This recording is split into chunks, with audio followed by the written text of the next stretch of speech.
अक्सर स्टूडेंट्स और पेरेंट्स को ऐसा लगता है कि परीक्षाएं जो हैं वो अवसाद का कारण हैं।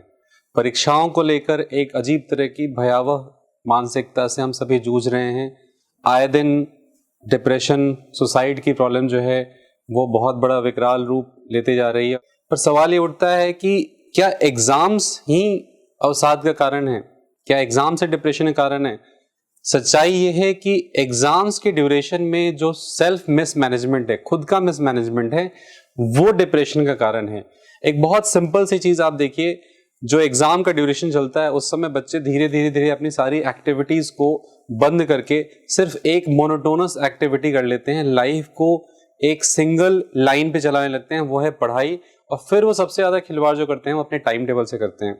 धीरे धीरे धीरे रात को देर तक जगना शुरू हो जाता है, सुबह लेट 11 बजे, 12 बजे, 1 बजे, 2 बजे उठना शुरू हो जाता है।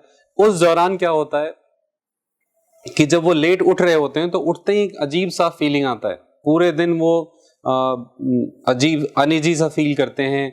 और साथ साथ अक्सर स्टूडेंट्स ये बताते हैं कि जब वो लेट उठते हैं सुबह तो दिन भर उन्हें फ्रेश नहीं लगता है। दूसरी प्रॉब्लम डाइजेशन की।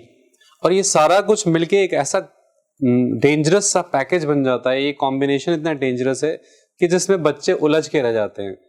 पेरेंट्स से मैं कहूंगा कि स्पेशली एग्जाम के टाइम में ये ध्यान दें कि बच्चों को अपने टाइम टेबल से खिलवाड़ ना करने दें, उनकी लाइफ को मोनोटोनस ना बनने दें, एकाकी ना बनने दें। उसकी जो विविधता है, सुबह टाइम से उठना, थोड़ा सा एक्सरसाइज करना, टाइम से डाइट लेना, प्रॉपर डाइट लेना, ये सारी चीजें एज इट इज कंटिन्यू रखनी चाहिए। इसमें जो खिलवाड़ है वही लास्ट में जाके बहुत फैटल रूप लेता है। और क्योंकि बच्चों की लाइफ में और कुछ नहीं रह जाता है, सिंगल डायमेंशन, तो सिर्फ उसी डायमेंशन में सोचते हैं। और उस डायमेंशन में अगर उन्हें थोड़ी सी भी रुकावट लगती है तो फिर उन्हें लगता है कि this is the end of life. जबकि अगर एक बैलेंस्ड वे में वो लाइफ को जी रहे हो एग्जाम टाइम में भी, तो एग्जाम भी अच्छा करेंगे और कभी भी वो डिप्रेशन में नहीं जाएंगे। उनकी लाइफ में जो विविधता है, जो डाइवर्सिटी है, वो मेंटेन रहनी चाहिए। आधे घंटे का मॉर्निंग में रिकमेंडेड है योगा या एक्सरसाइज, और कुछ जो आउटडोर फिजिकल एक्टिविटीज है, let's say for that matter आधे घंटे का, 1 घंटे का ब्रिस्क वॉक, थोड़ा सा मेडिटेशन। नहीं हो पाता है तो आप ऐसे में घर के लोगों के साथ, जो एल्डरली लोग हैं या जिनसे आपको अच्छा लगता है, उनके साथ बैठ के physically face to face, phone पे नहीं, चैटिंग नहीं, ये आप करने की कोशिश करें। तो लाइफ में जो डाइवर्सिटी नॉर्मली आप मेंटेन करते हैं, जिससे आपको लाइफ की अदर मीनिंग्स भी दिखती रहती हैं, वो बहुत जरूरी है। तो पेरेंट्स इस बात पे ध्यान दें कि एग्जामिनेशन के ड्यूरेशन में स्ट्रेस लेवल हाई तभी होता है जब लाइफ में मोनोटोनिसिटी बढ़ती है। तो इस पॉइंट ऑफ व्यू से बहुत इंपॉर्टेंट है कि पेरेंट्स इस टाइम में ज्यादा ध्यान दें और बार बार एग्जाम के बारे में डिस्कशन ना करें। मैं तो अक्सर पेरेंट्स से कहता हूं कि एग्जाम टाइम में बच्चों से पूछे ही नहीं कि तुम्हारी तैयारी कैसे चल रही है, इस सब्जेक्ट की तैयारी हो गई या नहीं हो गई। क्योंकि हम अगेन क्या कर रहे हैं, उनकी जो लाइफ में एकमात्र फोकस है इस समय, हम उसी को और बढ़ा रहे हैं, जबकि हम इन्हें नॉर्मल फील कराने के लिए बाकी चीजों पे बात करना चाहिए।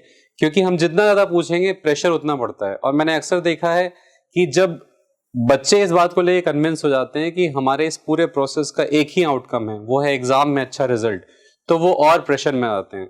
मुझे लगता है कि as a parents, as a society, हमें अपना पर्सपेक्टिव चेंज करने की जरूरत है कि ये एग्जाम का जो प्रोसेस है या जो एक परीक्षा की तैयारी का जो प्रोसेस है, उसका सिर्फ एक आउटकम नहीं होता है। हम सोचते हैं कि इसका सिर्फ एक ही आउटकम है, वो है एक अच्छा रिजल्ट, एक पॉजिटिव रिजल्ट, या उस एग्जाम के थ्रू किसी जगह सिलेक्शन। जो प्रोसेस है वो अपने आप में बच्चे को निखारता है, उसके व्यक्तित्व को, उसकी पर्सनालिटी के साथ साथ उसकी जो कैरेक्टर है एक, उसको स्ट्रांग बनाता है वो।